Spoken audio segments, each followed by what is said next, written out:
see what we got here.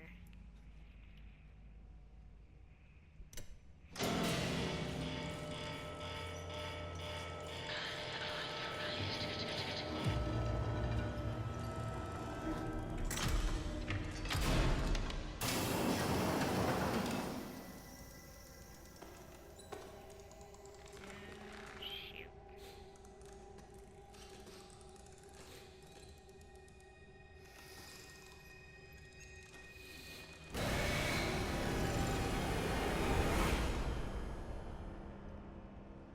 Okay. I guess that was supposed to happen. Wasn't gonna let me move otherwise.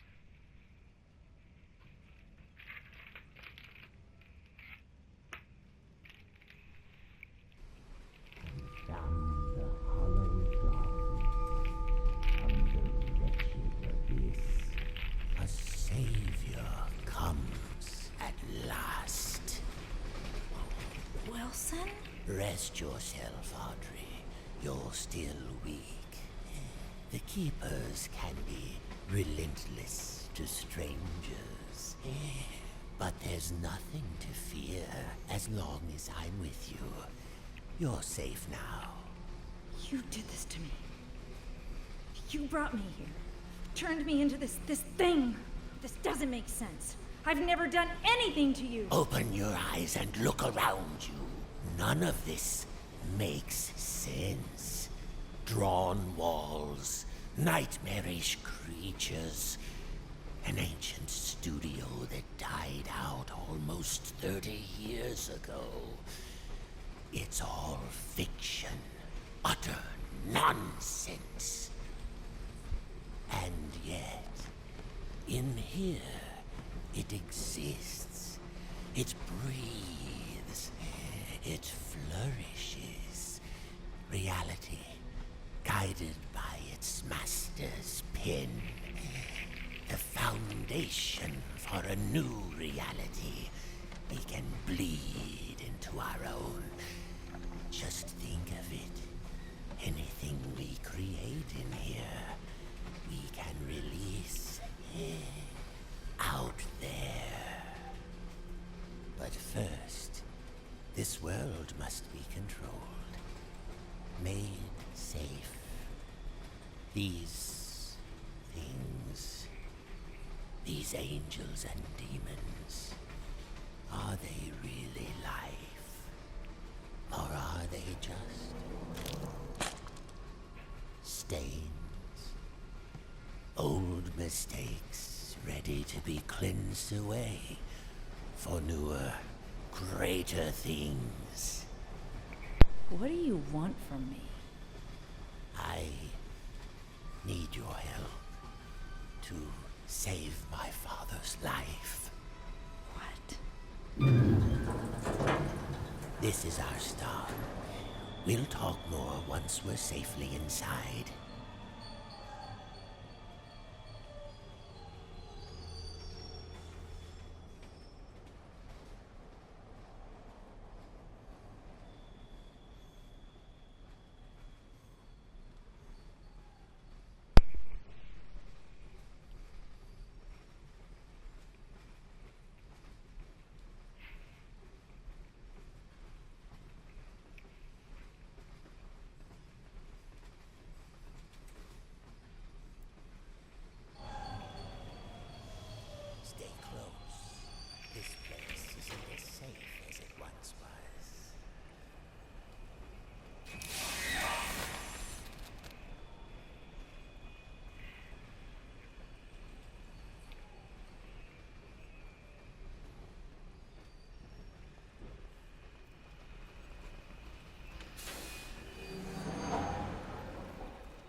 demon's evil continues to spread. This world has begun to shudder.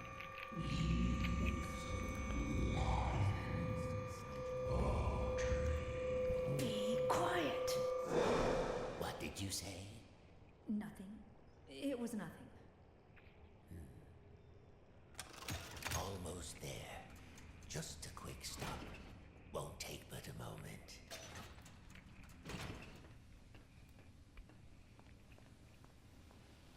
The subject will stand in the designated location.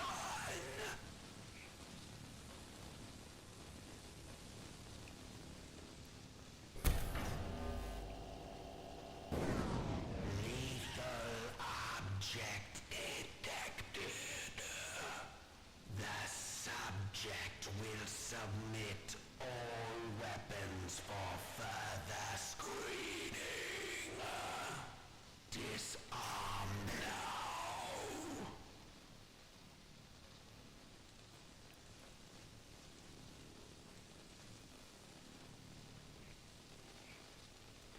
Remain still for examination. The subject is cleared for entry.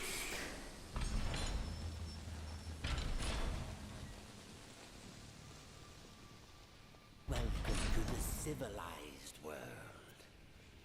How do you like my signal towers? They nullify the ink demon's powers so he cannot pass them. I wish I could say I invented them, but it seems our friends at the Gent Corporation had a demon problem of their own long ago.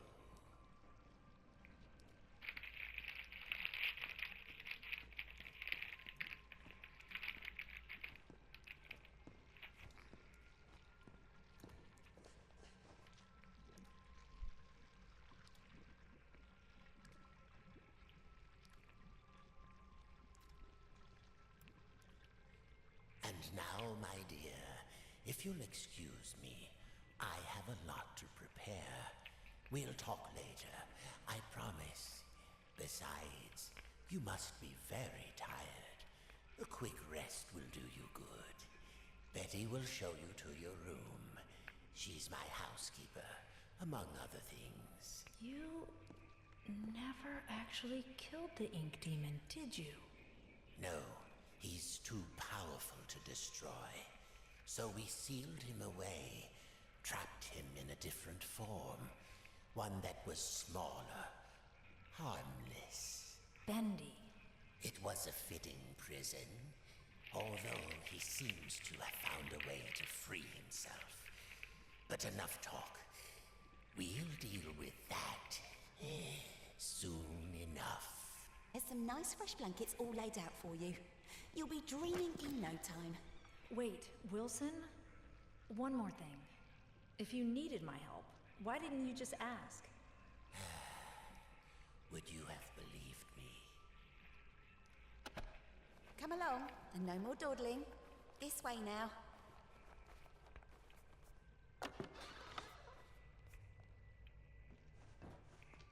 Oh, you're here at last. It's so exciting, finally having you with us. Now, to give you some bearings, we're currently standing in the south wing. Wilson's laboratory is downstairs, and then there's the north wing.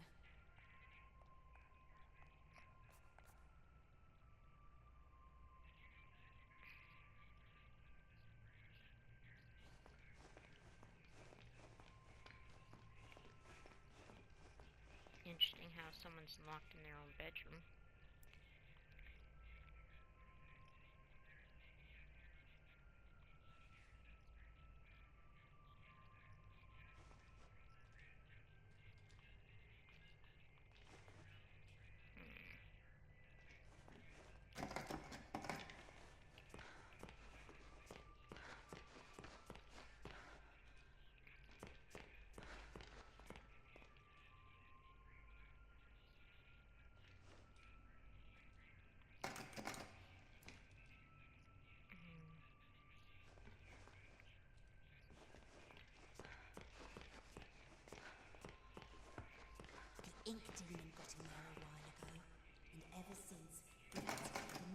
room locked up tight.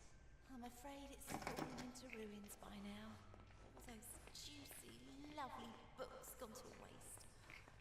Only keepers go there these days, and they'll tear you apart limb from limb if Wilson isn't with you.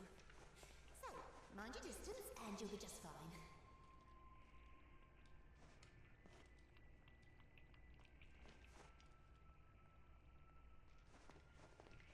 It's not very often I have guests to look after, especially one I can actually talk to. Almost everyone here either can't speak or they're completely mad.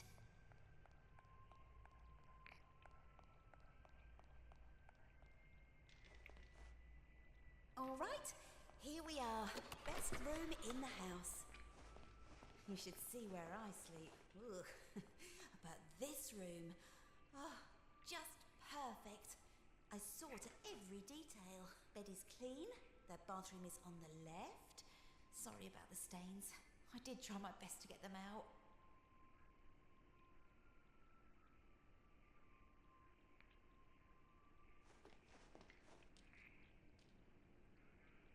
Soybean, salt.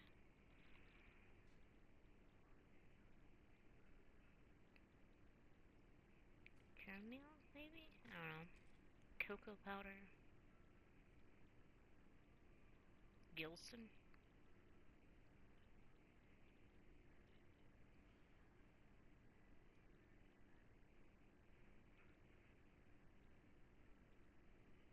Hmm.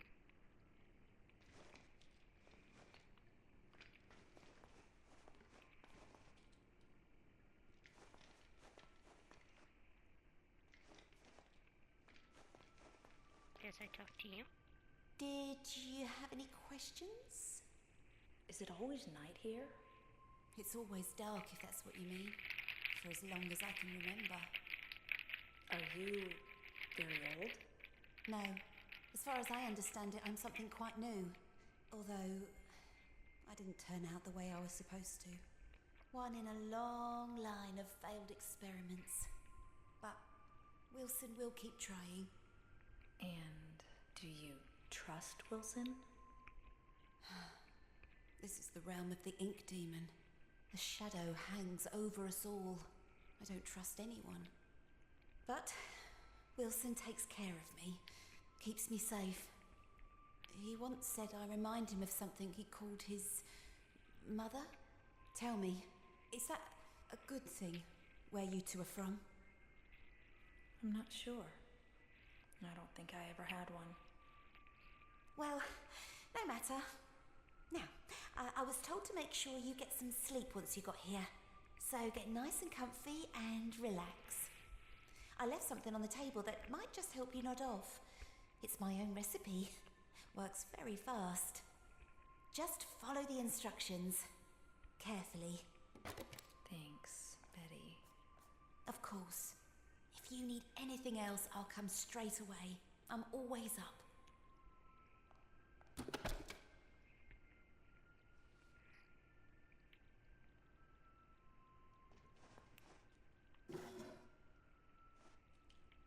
Okay, nothing.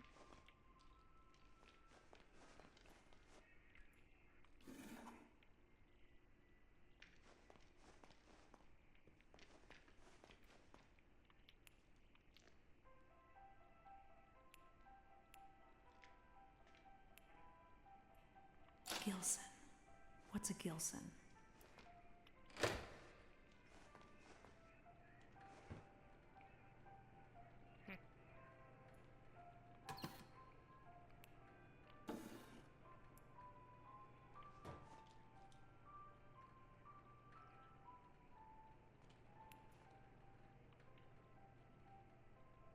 Don't mind me. Alright.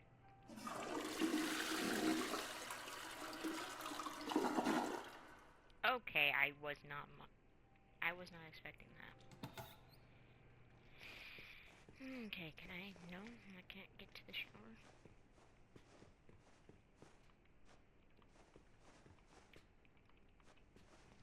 Apparently not.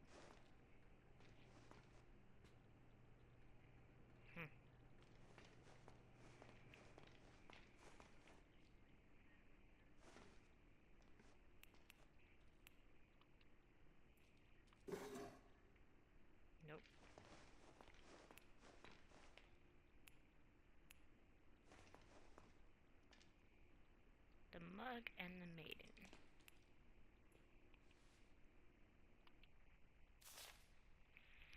Mug and Maiden, Volume 1. Wilton Moor. Chapter 1, Dangerous Forest. Once upon a time, a far away land, there lived a mug of cheese. Is mug for another word for mouse? But it was not an ordinary mug of cheese, as you would find in any home or kitchen of the age. No, this mug of cheese is a distant descendant of one of the three grand flagon kings. The same kings, pardon me, pardon me, the same kings who had charged on horseback to defend their capital city during the uncomfortable conquest of the previous century. To which of these flagon kings he hailed from, the mug was unsure, but still there was honor and courage in his heart.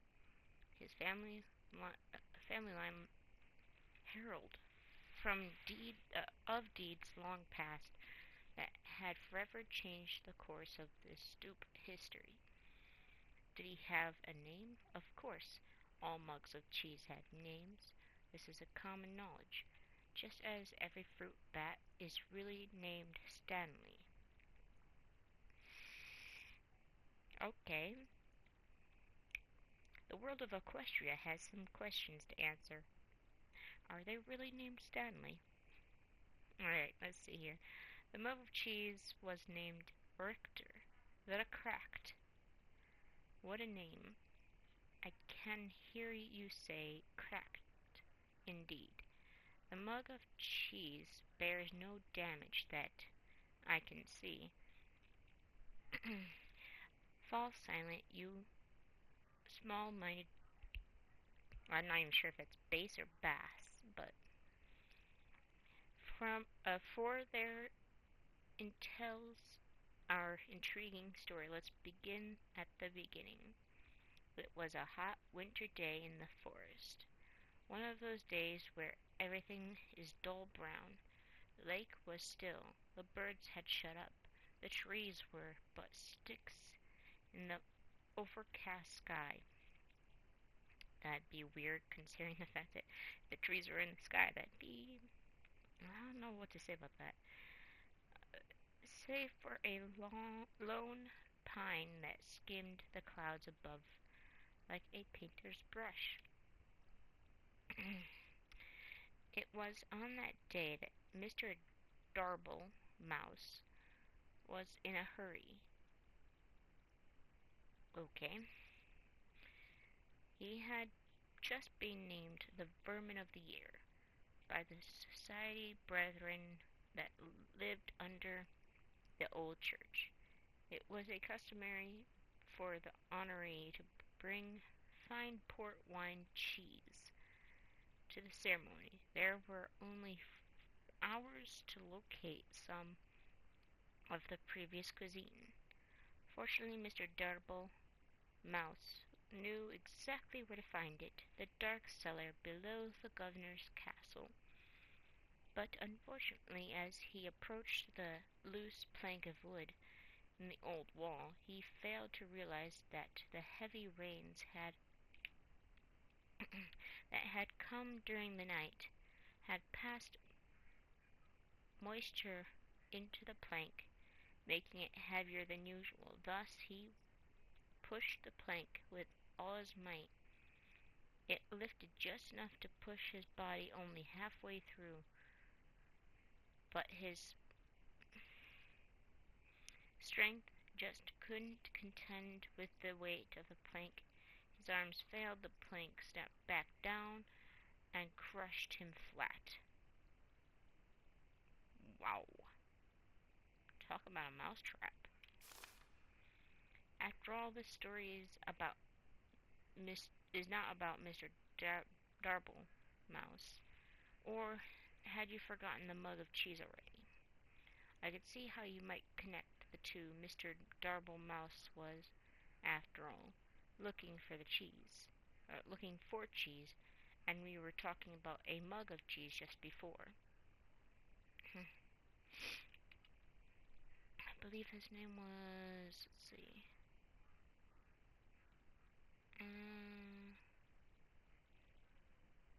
Richter the Cracked. Okay.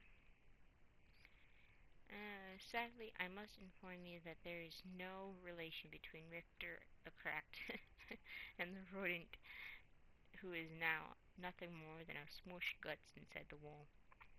Except that there is, for it was the death of Mr. Darble Mouse that started all the trouble. You see, when things die, they tend to smell, and that's just what Mr. Darble Mouse did. But that's not all. His body, pinned between the outside and the inside of the wood wall, had made a perfect passage for his winter wind. Oh, perfect passage for the hot winter wind. How is it hot in winter? Oh well. The wind therefore carried the strength of his decaying mouse carcass deeper into the governor's home, like a snaking, twisting wisp of terror. The smell settled into the little tavern near the courtyard of the castle. Here soldiers would spend many long hours when there was no bloodlust to soothe with battle.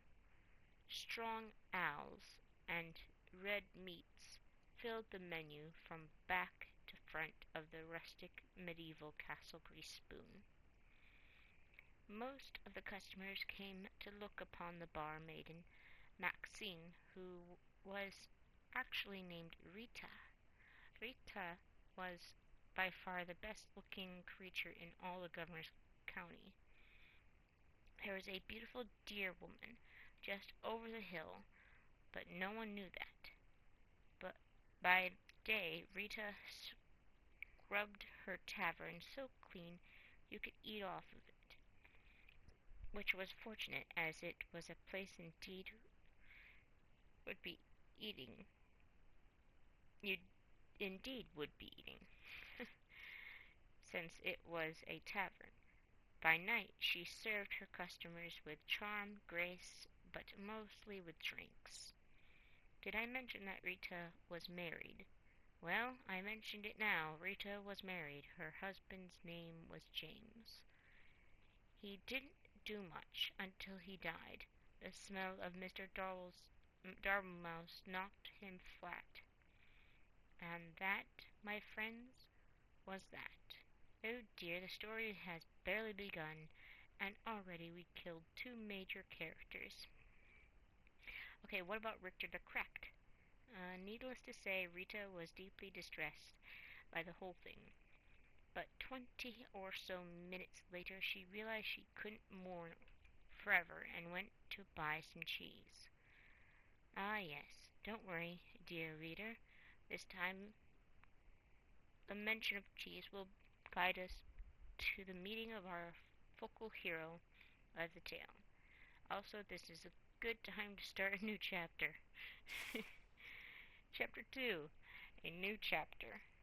Rita entered the cheese shop with her guns blazing. I'm speaking metaphorically, of course, by which I mean she entered the cheese shop quite determined to buy some cheese.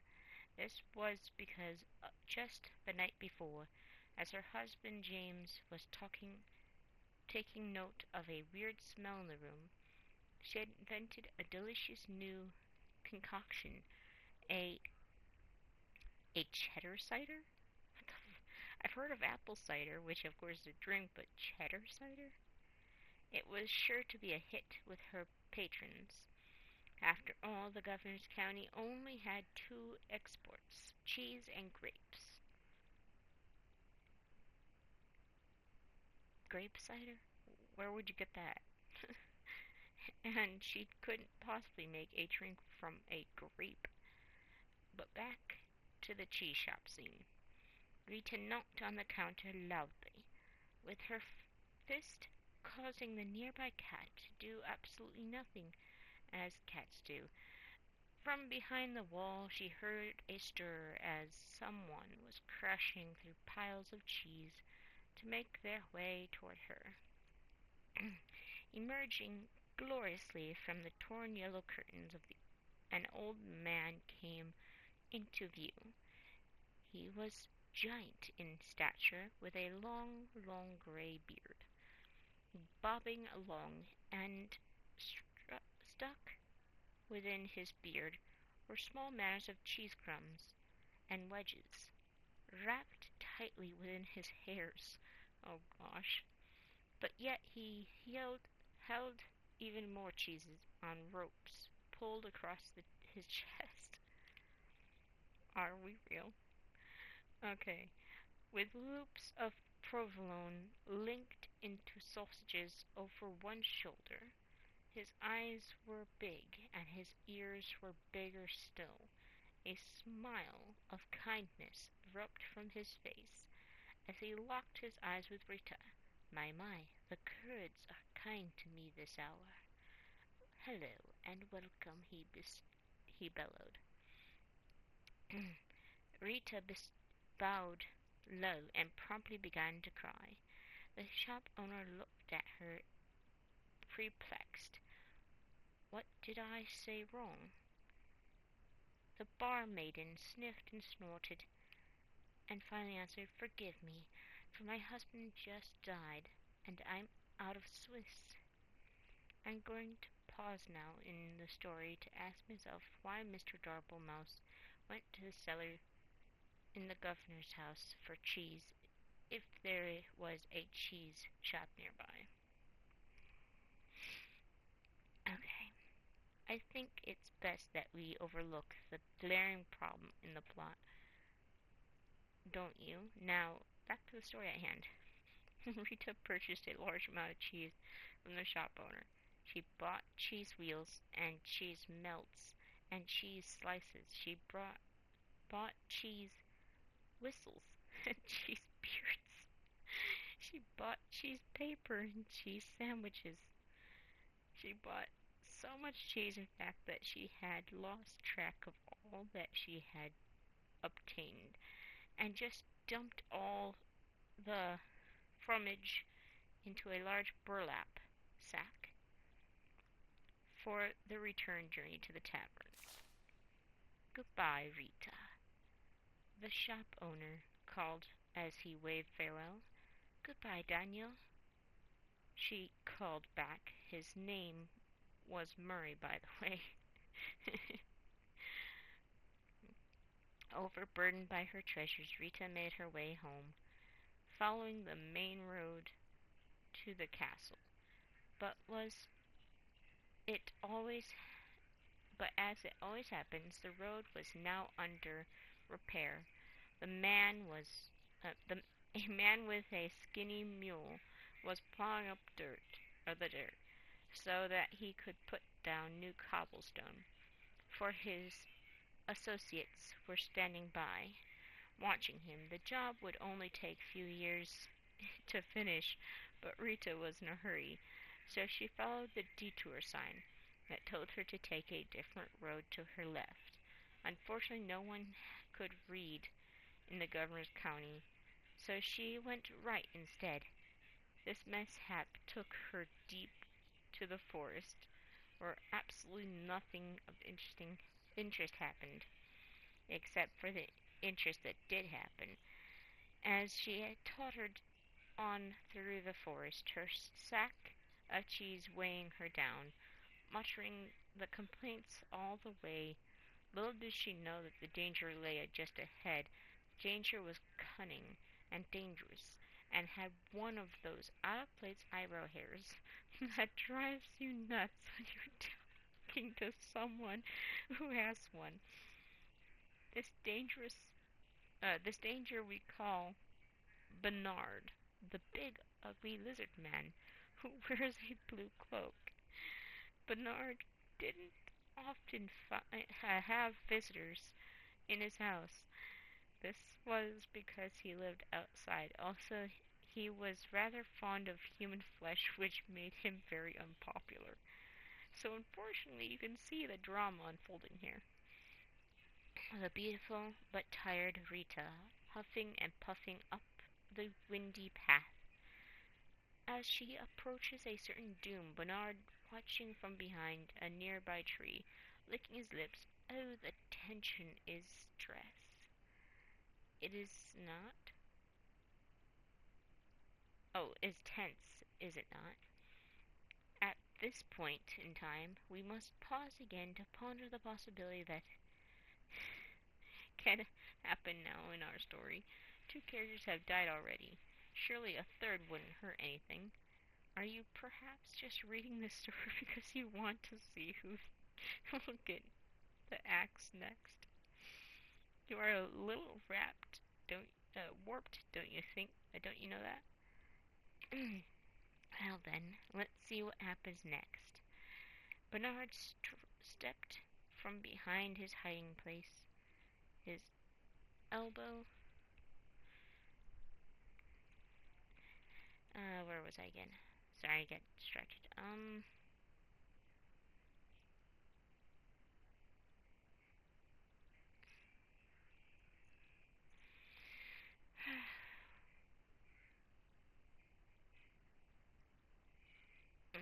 Anyways, at this point in time, we must pause again to ponder all the possibilities. Blah blah blah. Where was I? Alright. His eyebrow hair gleaming in the fading sun. Dear madam, why must you pass through so fast? He called with his eyes glimmering. I must get home, Bernard, because for one, it's getting late and I have customers to serve, and second, because you eat people, Rhea replied. Poppycock, balderdash, codswallop. I won't hear these lies against my character, he detested, for I, Bernard, the big ugly lizard man, who wears a blue cloak, have completely reformed myself. Rita squinted suspiciously at him. You have? Bernard put a hand on to his heart. I have. I no longer prowl or pounce. I won't attack or bounce. I will not kill or maim or tear. I won't crush or even bite you anywhere. I promise I won't devour any more. Oh my gosh, you've become a bore. If you aren't going to be the danger in the story, then I've come all this way with hundreds of pounds of cheese for nothing, Rita grumbled. She boosted her sack further up the shoulders and turned with an angry grunt, but Bernard waved after her in a panic. Wait, it's all a ruse. I intend to eat you, dear woman, I swear it, he cried. It's all a trick, you see. Wait, it's all a trick, you see. A new angle. It worked on some guy yesterday. Oh, please stay. Rita sighed, her strength just about gone from the long adventure she had taken since she left home that morning. She turned back to face Bernard. All right, she said, but your part in the story better lead to an unexpected turn of events.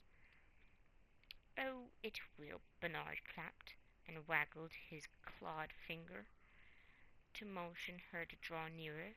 Just wait until the next chapter. He has to break character, really?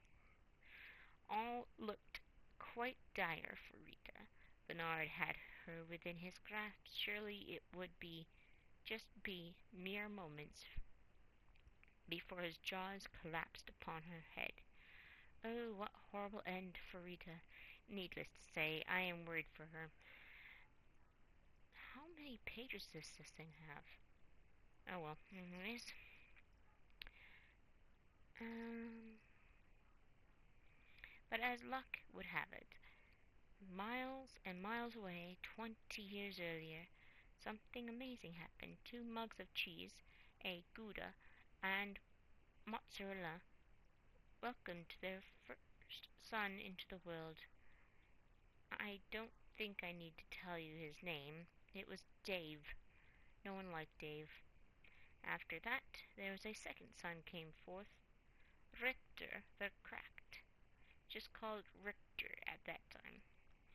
Richter spent his early life stealing cowbells and putting them on skunks. This way people would know when danger was nearby. Needless to say, Richter the was one smart mug of cheese. But all could not remain perfect forever, and suddenly the gray skunk famine began. Richter found his world array, and he sought a new purpose. Fortunately, there was a opening in the governor's county for adventure at the time, and since he was a decent descendant of the three grand flagon kings, he was boosted to the head of the line because, as we are all quite aware, even in the olden times, it not what you know, it's who you know.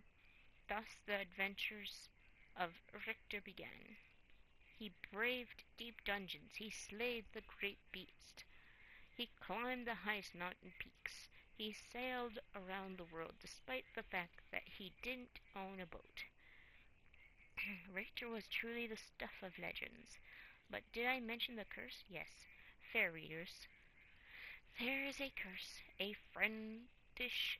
fiendish and terrible curse. In the morning, Richter was in the governor's county. He came upon a named witch, a witch named Witch.